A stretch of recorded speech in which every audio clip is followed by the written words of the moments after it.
नव संवत्सर चैत्र मास के नवरात्रि के अंतर्गत चल रही गायत्री महामंत्र के सामूहिक अनुष्ठान का समापन शनिवार 28 मार्च को गायत्री शक्तिपीठ नागदा पर पंचकुंडी महायज्ञ के साथ संपन्न हुआ। गायत्री शक्तिपीठ नागदा कार्यकर्ता ममता बैरागी ने बताया कि भारतीय संस्कृति में कन्या के छोटे आयु के स्वरूप को ही देवी का स्वरूप माना जाता है। गायत्री परिवार द्वारा शक्तिपीठ पर 51 कन्याओं का पूजन कर उन्हें शिक्षा प्राप्त करने के उपकरण भेंट स्वरूप दिए गए। अनेकता में एकता, वसुदैव कुटुंबकम की भावना भारतीय संस्कृति की विशेषता रही है। हमारे ऋषियों ने हमें दूसरों के लिए जीवन जीने की प्रेरणा सतत दी है। यज्ञ उसी की परिणति और उसका संदेश है।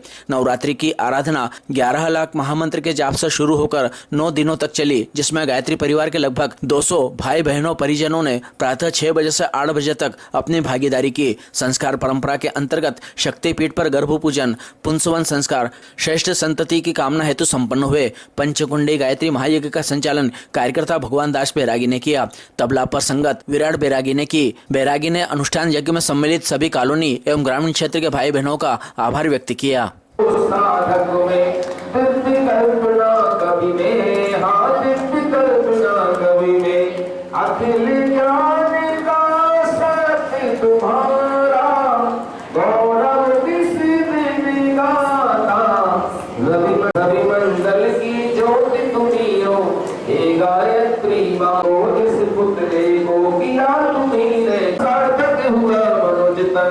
तुम्हें समर्पित होकर मानो परमहंस बन जाता।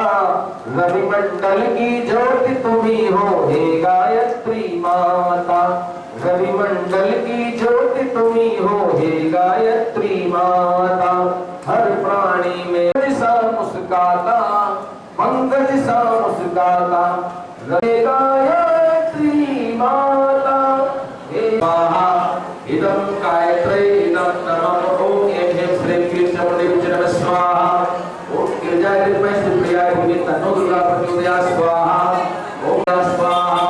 ओम महालक्ष्मी विद्महे विष्णुप्रियाय धीमहि तन्नो लक्ष्मी प्रचोदयात् स्वाहा। ओम कुलदेवताभ्यो नमः स्वाहा। ओम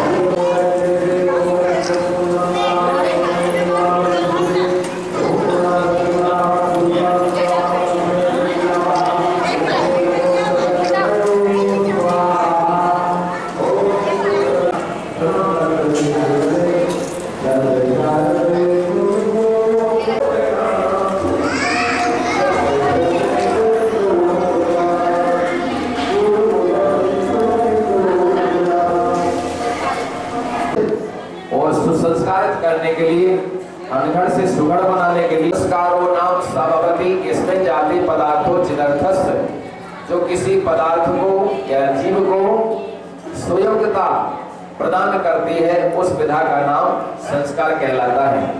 1200 स्मृति में और मनु स्मृति में अनेक श्लोक मिलते हैं जो हमारे जीवन को संस्कार करने के लिए प्रेरित करते हैं, इंगित करते हैं। ठीक है, जब गर्भ स्थापित हो जाता है तो जो जीवात्मा गर्भ में पल रही है उसको देवत्व प्रदान करने के लिए पुंसवन संस्कार की प्रक्रिया हमारे ऋषियों ने हमारे बीच में रखी है। गर्भ काल में माता को क्या खाना चाहिए, कैसा चिंतन करना चाहिए, कैसा आचरण व्यवहार रखना चाहिए और परिवार के और होने के बावजूद संतति कैसी हो, ये सबसे महत्वपूर्ण चीज है। बोलो गायत्री माता की जय। बिना बातचीत करते हुए भारत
बरगद और गिलोय का जो जूस है, लिक्विड है, इसका सूक्ष्म भाग गर्भ में पल रहे शिशु तक के पहुंच रहा है। ऐसी भावना करना है, मंत्र के साथ पी लेना है। ओम विश्वानि देव सविता दुर्गानि परासो यद भद्रम तन्न आसु। थोड़ा सा आचमन कर लेंगे, ये स्वाद का लगता है। अवामहे वसो मम आहम जानी गर्भधम तुम जासी गर्भधम मा। सूर्य देवता का ध्यान करेंगे। ओम भास्कराय विद्महे दिवाकराय धीमहि तन्नो सूर्यः प्रचोदयात्। गायत्री माता का ध्यान करेंगे। ओम भूर्भुवः स्वः तत्सवितुर्वरेण्यं भर्गो देवस्य धीमहि धियो यो नः प्रचोदयात्। तीनों बहनें बोलेंगी, बोलिए ओम। सो आचरणम अनुकारणीयम विधास्यामि। हम अपना आचरण और व्यवहार स्वयं श्रेष्ठ बना करके रखेंगे। आपके जो माता, सासू या पति यहाँ पर बैठे हैं, वो अपनी बहू, बेटी, पत्नी के कंधे पर हाथ रखकर रख लो हाथ, जो लोग जोड़ी सेट है।